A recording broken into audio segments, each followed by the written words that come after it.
The question of the two-third gender rule is back in Parliament. This time round, the 12th Parliament maybe is the one that has been given the mandate to ensure that this law comes in place. And joining me is Honorable Cecily Mbariro. Just looking at it, how come that you've donned the white headgear? The white headgear that we've done today is really to tell Kenyans that we have waited for 8 years to have this gender rule proposal passed on the floor of the House. Remember that when we passed the new constitution, there were certain specific, the fourth schedule, there were certain specific timelines that were set for certain legislative proposals to be passed by Parliament. And one of them was the two-thirds gender rule. The shocking thing is that we have passed all the rest except this one. It was that this particular one had a 2 years time frame. Since then, it is 8 years. So we've actually waited for 10 long years to have this proposal passed. So we are donning this headscarf to make the public aware that there's this important rule, this gender rule that we haven't passed because for some reason people have not taken it seriously.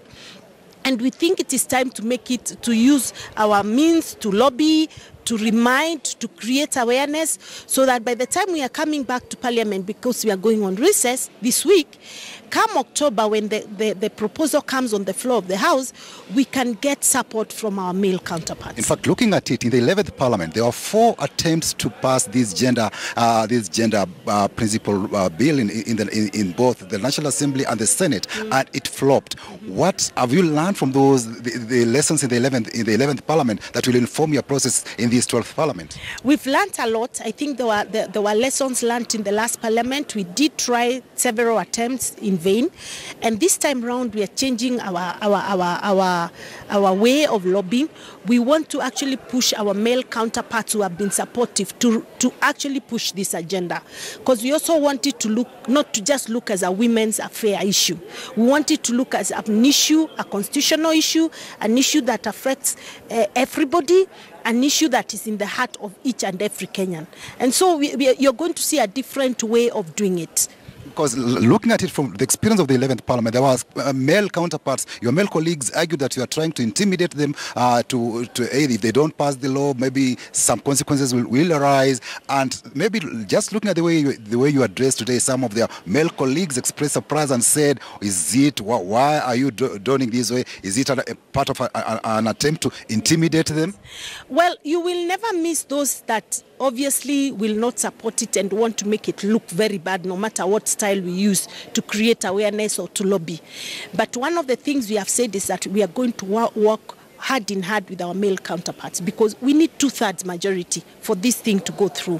So we are going to be working very closely with the men, and we are not going to try like we saw in the last Parliament, where SMSs were sent and say, we'll be watching you this afternoon how you vote.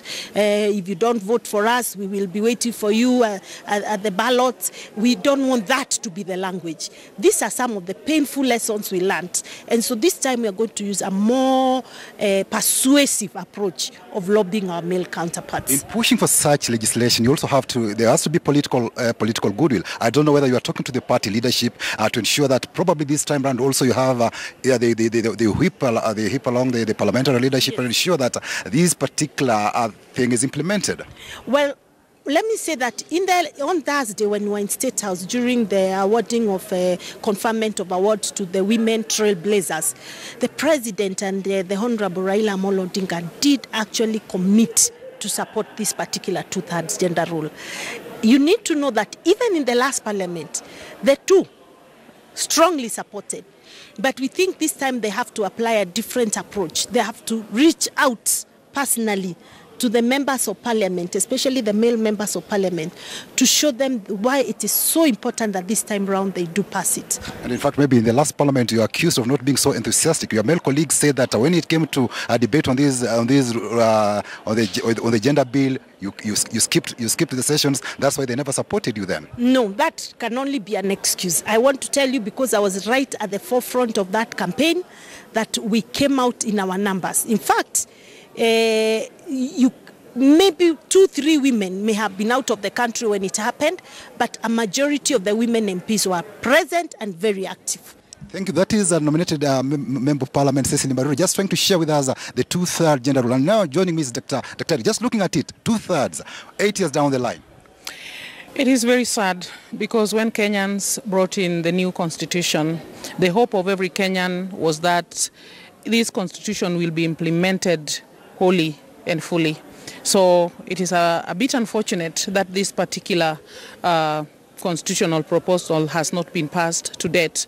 And today, beginning with the gear we are wearing, I want to say that our male counterparts should not feel intimidated. We were only trying to create a message and awareness and a message of peace. This thing is not just about women. When we are talking about the one-third gender rule or principle, it means all of us in the society, we need to create some balance. And I'm glad that over the years, the lessons that we have learned is that fear that the male counterparts had about the concept of more women in power and this and that.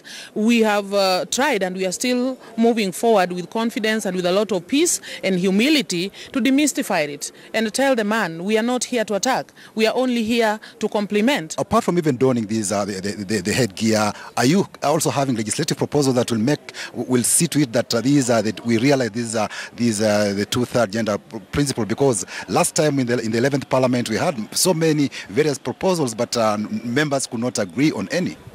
I think we have looked at the various proposals, and what we are doing today is actually an improvement and a carry forward of what was discussed in the 11th Parliament. So there are improvements on it, like what is ready to come to the table, and what we are agitating for to come faster is the Duale bill, which has improved from what was there before. So we have something on the table, we have a lot of ideas, and we have discussed them together as members and of Parliament, those who are actually positive, and we have agreed on it. So what is remaining is simply to roll this out for discussion in the Parliament and also to the public so that people understand it better. Like I'm saying, I think all this pull and push has been there simply because of some misconception about having more women in power, more women. So whenever you talk about gender, people only think about women. And that's why we are saying all our women out there, we are here as mothers, we are here as wives, we are here as daughters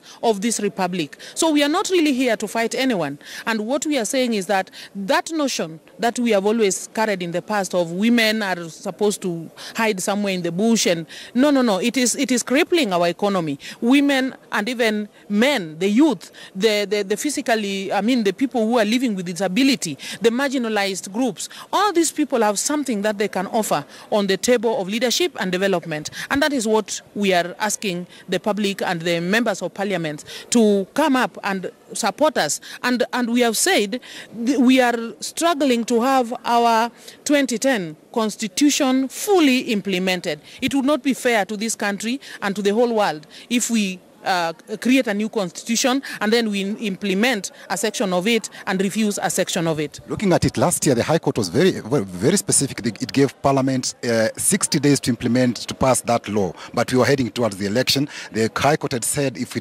Parliament has not passed the law, then it risks being dissolved because it's not constitutionally established as per the Constitution.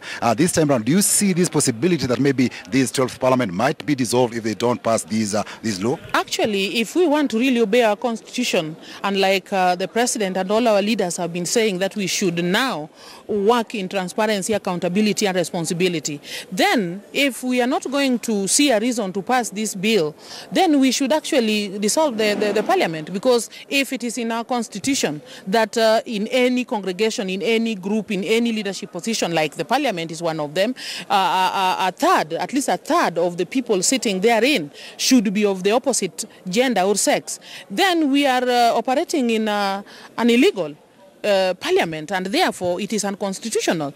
But I hope we are not going to get there. We are going to see the sense, like our male counterparts. We've been explaining this thing to them. You know, my brother, when we have a group of women doing things, and it is a good thing, there is no reason why men should not be part of that which they are doing. And that's why even our local groups, if you go to the villages, you find these women groups, merry-go-rounds, and these small women groups. We have incorporated the men At the local level, we have actually implemented the one-third gender rule. So why not at the leadership level? Thank you so much. So that is matter agenda, very sensitive. In the 11th Parliament, there was an attempt to pass the law 4 times. It flopped. This time, the 12th Parliament has been given that mandate to ensure that this law passes. And as Parliament goes on recess, probably on October, when they resume, members will have done enough lobbying to ensure that probably when the bill comes before the House, it is passed. From Parliament, I'm Patrick Amimo, back. All right.